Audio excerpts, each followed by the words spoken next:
এই পর্যন্ত তার প্রশ্নকে আমি কিছু বলবো না। এরপরে সে বলেছে ধরুন ভাইবার পরে গিয়ে দুইজন প্রার্থীকে আমরা পেলাম, তার মধ্যে একজন হচ্ছে মুক্তিযোদ্ধার সন্তান এবং অপরজন কি রাজাকারের সন্তান।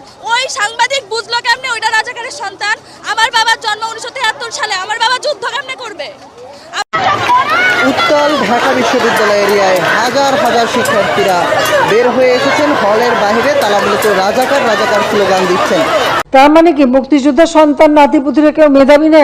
যত রাজাকারের বাচ্চারা নাতিপুতি হলো মেধাবী, তাই না? কিন্তু এটা ভুলে গেলে চলবে না যে যাদেরকে মেধাবী না বলছে তাদের হাতে কিন্তু ওরা পরাজিত। যুদ্ধে কিন্তু মুক্তিযোদ্ধারাই জয়ী হয়েছিল, রাজাকাররা জয়ী হয় নাই। তারা পাকিস্তানিদের পদলেহন করেও পরাজিত হয়েছিল। এই কথাটা তো মনে রাখা উচিত।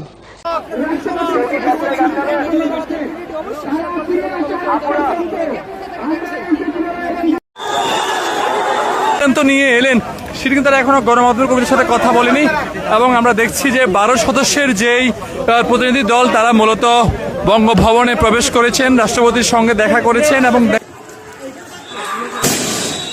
অন্যদিকে কিছু কিছু স্টুডেন্ট পুলিশ সরকারি শিক্ষার্থীদেরকে চোখের সামনে পাখির মতো গুলি করে মারছে পুলিশ।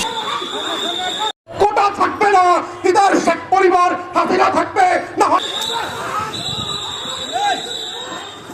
বাংলাদেশের 20 কোটি মানুষ থাকবে, কোটা থাকতে পারবে না, কোনোভাবে সম্ভব না। বাংলাদেশে মেধার ভিত্তিতে চাকরি হবে, কোঠার ভিত্তিতে নয়। এই কোঠার পক্ষে আওয়ামী লীগ কেন? এটা হলো তার পেটুয়া বানিয়ে পাহারা পাড়ার জন্য। হাসিনার সরকারকে নতুন নির্বাচনের জন্য আন্তর্জাতিক চাপ পদত্যাগের সময় জানালো জাতিসংঘ।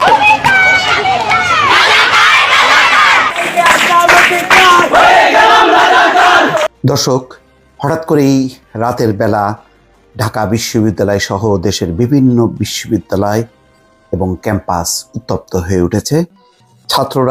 ছাত্রীরা দলে দলে তাদের হল থেকে বের হয়ে এসে তারা স্লোগান দিচ্ছে, বলছে চাইতে গেলাম অধিকার, হয়ে গেলাম রাজাকার।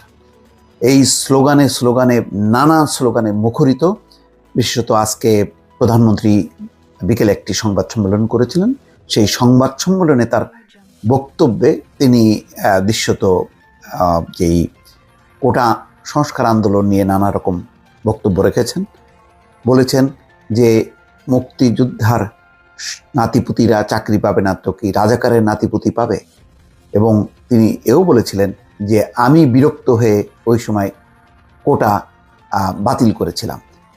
এবং তিনি বলেছেন যে আদালতের চূড়ান্ত রায় ছাড়া তার পক্ষে কিছু করা সম্ভব নয়। দৃশ্যত প্রধানমন্ত্রী এই অবস্থান নেয়ার পরেই শিক্ষার্থীদের মধ্যে ক্ষোভ সঞ্চার হয় এবং নানা হলে বিশেষ করে সূত্রপাত হয় ঢাকা বিশ্ববিদ্যালয়ের ছাত্রী হলগুলো থেকে ছাত্রীরা বের হয়ে এসছে।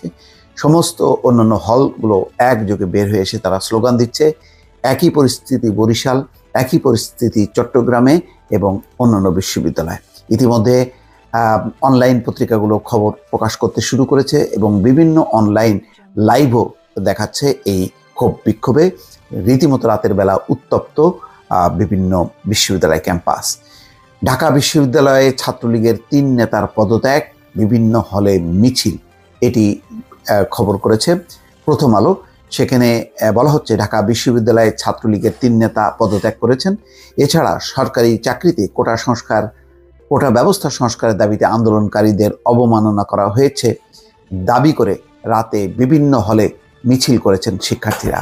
দর্শক, নিশ্চয়ই আপনাদের মনে আছে এর আগে মতিয়া চৌধুরী যারা কোটা সংস্কার আন্দোলন করছিল তাদেরকে রাজাকারের সন্তান বলার পর কিন্তু পরিস্থিতি উত্তপ্ত হয়। এবারও কিন্তু অনেকটা সেরকমই একটি পরিস্থিতি তৈরি হয়েছে। প্রধানমন্ত্রীর নানান বক্তব্যে শিক্ষার্থীরা ক্ষুব্ধ হয়েছে, তার বহিঃপ্রকাশ ঘটছে নানা বিশ্ববিদ্যালয় ক্যাম্পাসে। রোববার রাতে হলপাড়া হিসেবে পরিচিত কবি জসিমউদ্দিন হলের মাঠ এলাকায় শিক্ষার্থীরা মিছিল করেছেন। ছাত্রী হলগুলোতেও মিছিল হচ্ছে। প্রথম আলোর অনলাইনে আরও বলা হচ্ছে রাত 11:15 পর্যন্ত ছাত্রলীগ থেকে 3 নেতা পদত্যাগ করেছেন। তারা হলেন ঢাকা বিশ্ববিদ্যালয়ের সামাজিক বিজ্ঞান অনুষদ শাখার গণযোগাযোগ ও উন্নয়ন বিষয়ক সম্পাদক মাসুম শাহরিয়ার, শিক্ষা ও গবেষণা ইনস্টিটিউট শাখার মুক্তিযুদ্ধ ও গবেষণা বিষয়ক উপসম্পাদক রাতুল আহমেদ ওরফে শ্রাবণ এবং আইন অনুষদ শাখার গ্রন্থনা ও প্রকাশনা সম্পাদক আশিকুর রহমান জিম। এদিকে প্রতিবাদের অংশ হিসেবে রাতে টিএসসির রাজু ভাস্কর্য থেকে মশাল মিছিল কর্মসূচির ডাক দিয়েছে একদল শিক্ষার্থী। তাদের একজন বলেন, আবাসিক হলগুলোর সামনে হল শাখা ছাত্রলীগের শীর্ষ পদ প্রত্যাশীরা অবস্থান নিয়ে শিক্ষার্থীদের প্রতিবাদে যোগ দিতে বাধা দিচ্ছেন, কিন্তু বাধা দিয়ে কাজ হবে না। শিক্ষার্থীরা হলগুলোর ফটকে জড়ো হচ্ছেন, প্রয়োজনে হলের ফটক ভেঙে শিক্ষার্থীরা বের হয়ে আসবেন। কোটা সংস্কারের দাবিতে আন্দোলনকারী শিক্ষার্থীদের প্ল্যাটফর্ম বৈষম্য বিরোধী ছাত্র আন্দোলনের সমন্বয়ক রিফাত রশিদ অভিযোগ করেছেন, বিজয় ৭১ হলের ফটকে ছাত্রলীগের নেতাকর্মীরা আন্দোলনকারী শিক্ষার্থীদের আটকে রেখেছেন।